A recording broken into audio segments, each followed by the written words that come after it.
Hello, my name is Dr. Leah Mykovsky. This week we're going to be talking about the role of hip strength in both improving our performance in running and also in injury prevention. The hip is basically the bridge between our leg and the rest of our body. So if our hip isn't functioning well, that's going to negatively impact our running performance and also increase our risk of injury. So the first exercise we're going to talk about is the squat. The squat is a really versatile way to work on building up hip strength, and you can do it just about anywhere. When you squat, you want to think about getting your feet about hip width apart, and from there, think about keeping your heels on the ground and your chest up as you push your hips behind you.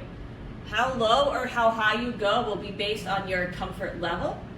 When you feel ready to step it up, one of the best ways to do that is to just grab a dumbbell and hold that up at your chest as you squat.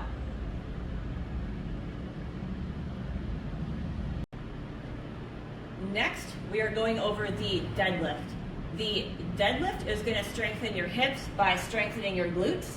It's also going to strengthen your hamstrings and your lower back.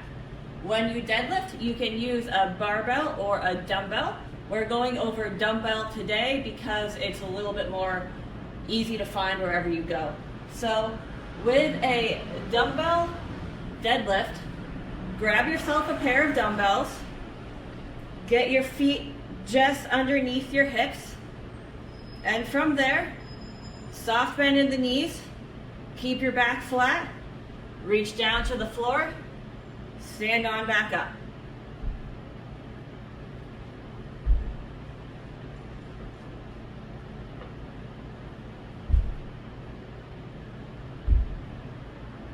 You can make these easier by not quite going down all the way or giving yourself a target to tap to so that you don't have to bend quite as much. That would look something like this. You can also make them harder by grabbing some heavier dumbbells or a barbell. Next, we are going over the RDL, or Romanian deadlift. This is another good exercise for strengthening your hips by building up your glute strength. And similar to the dumbbell deadlift, it's going to be working your hamstrings and your lower back. This one, the motion is a little bit different, so you may find it more comfortable than the traditional dumbbell deadlift. For this one, you are going to grab a pair of dumbbells, get your feet beneath your hips, knees are going to be softly bent, and from here, we're just pushing our hips behind us like we've got a handful of groceries and we got to shut the car door.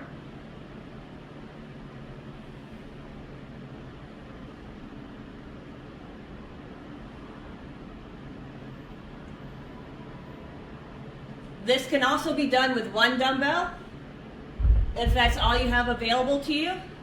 For that, just hold one end and slide the dumbbell down between your knees, aiming between your feet. Next, we are going over the dumbbell swing. You can also do this with a kettlebell if you have one available. A kettlebell swing or a dumbbell swing is a little bit more of a dynamic movement, but it's going to work on strengthening your hips through building up your glute strength, as well as strengthening your hamstrings and your lower back. If you remember back to the RDL, it's a very similar movement in that we're thinking about keeping our back flat and pushing our hips behind us as we go. So grab your dumbbell or kettlebell, hold it at your waist, push your hips behind us, and then thrust your hips forward quickly with momentum. You're not using your arms to lift the weight. It's all coming from the explosive thrust through your hips.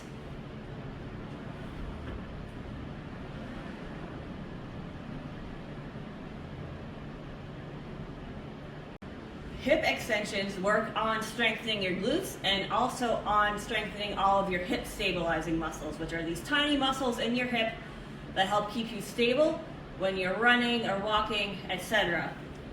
For this exercise, you're going to want a smaller loop of band or a mini band.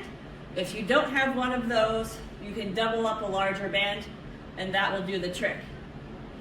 Get the band around your ankles. Stand on one leg with that leg a little bit bent, and then without letting your body lean, think about kicking back with the band and then coming forward.